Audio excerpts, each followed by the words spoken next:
High friends, नमस्ते। Mums magic फुडमा यहाँहरूलाई स्वागत छ।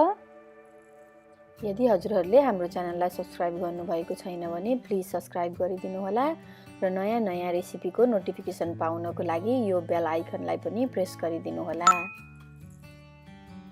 आज यहाँहरूलाई मैले चिकनको मिठो कोफ्ता करी बनाएर देखाउन जाँदैछु। यसको लागि मैले यहाँ 500 ग्राम चिकन मिन्सलाई मसिनो बनाएर मिन्स गरेको चिकन लिएँ र यो मैले अलिकति धनिया र खुर्सानी काटेर राखेँ। यो मैले जिरा धनियाको धुलो लिएँ 1 सानो स्पुन, यो गरम मसला लिएँ, यो नुन लिएँ, यो खुर्सानीको धुलो लिएँ र यो 1 टेबल चम्चा मैले अदुवा लसुन लिएँ, यो मसिनो गराएर काटेको एउटा ठुलो प्याज र मैले यो 1 ठुलो चम्चा बेसनको पिठो लिएँ।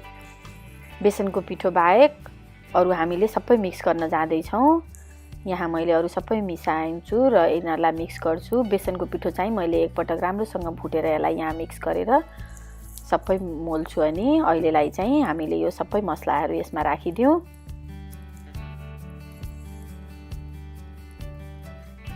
यो सबै मसलालाई यसरी मिक्स गरेर मैले यसलाई एकछिन छोड्छु। मिक्स गर्न भन्दा पहिला चाहिँ मैले यो बेसनलाई फुट्न जाँदैछु। मैले यो प्यान तातो बनाएर यो बेसनको पिठोलाई मैले यसरी एकछिन रातो बनाएर भुट्छु।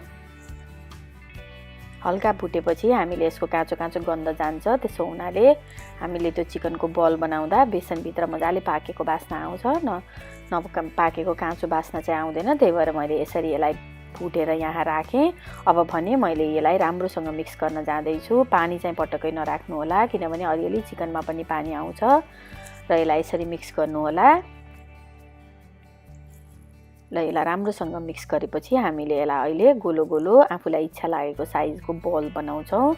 मैले एकचोटि ट्राई गरेँ, यो राम्रोसँग बन्छ जस्तो लाग्यो। मैले हातमा अलिकति तेल लगाएँ र मैले यति पोर्सनको चिकन लिएर मैले यसलाई यसरी गोलो बनाउन जाँदैछु। एकदम खदिलो गोलो बनाउन पर्दैन र अलि बाहिरबाट चिल्लो देखिने खाले यस्तो गरी मैले तेल हातमा लगाएर राम्रोसँग बल बनाउँदैछु।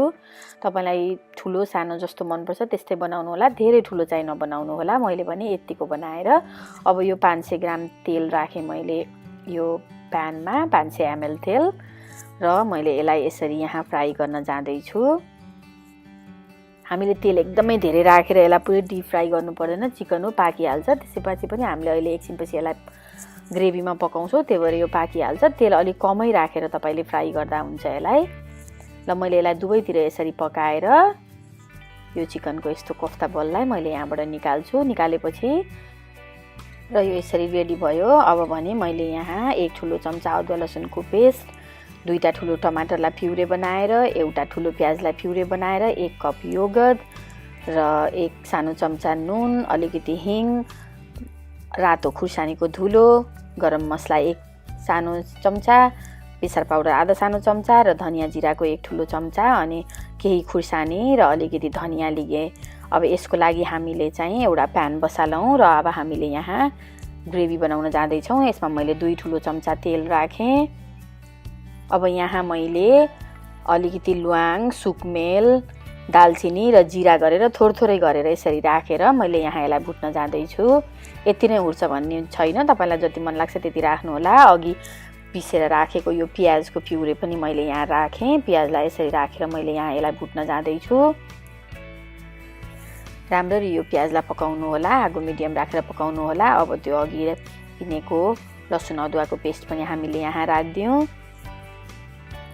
लसुन अदुवाको पेस्ट राखिसकेपछि यो प्याज र लसुन अदुवाको पेस्टलाई हामीले एकछिन राम्रोसँग भुटौँ।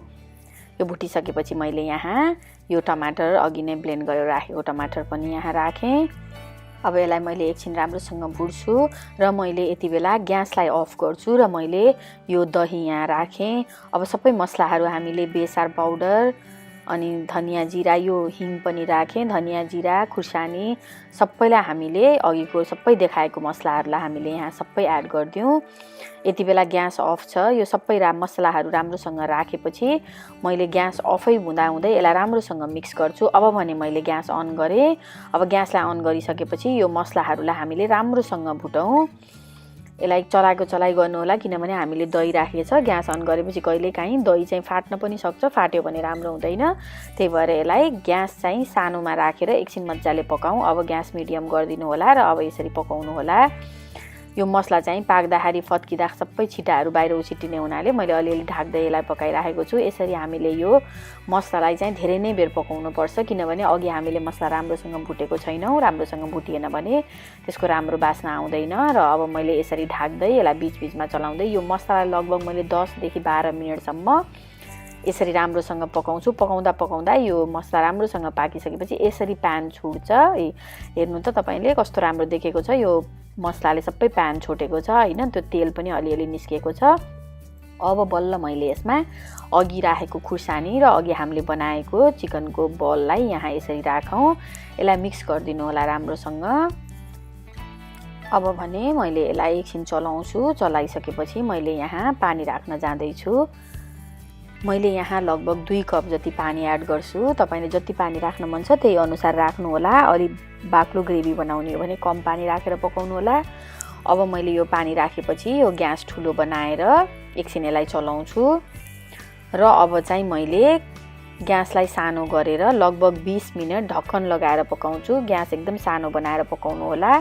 यसलाई बिस्तारै पाक्न दिनु होला। त्यसो गर्नाले यो चिकनको बल पनि, यो कोफ्ता पनि फुलेर ठुलो साइजको हुन्छ। यसरी मैले योलाई 20 मिनट पकाएँ र यतिको थिक ग्रेभी देखेछ। अलि पातलै छ, तर यो एकछिन राख्दा अलि बाक्लो पनि देखिन जान्छ पछि। मैले भने यतिकै बनाएर निकालेँ। यसमा मैले अलिकति हरियो धनिया पनि एड गरिदिन्छु। यसरी नै तपाईँ पनि बनाएर आफ्नो फ्यामिलीहरुसँग खानु होला र कस्तो भयो भनेर हामीलाई शेयर गर्न नबिर्सिनु होला। आजको रेसिपी यहाँहरूलाई मन पर्यो होला भन्ने आशा लिएको छु। Thank you for watching.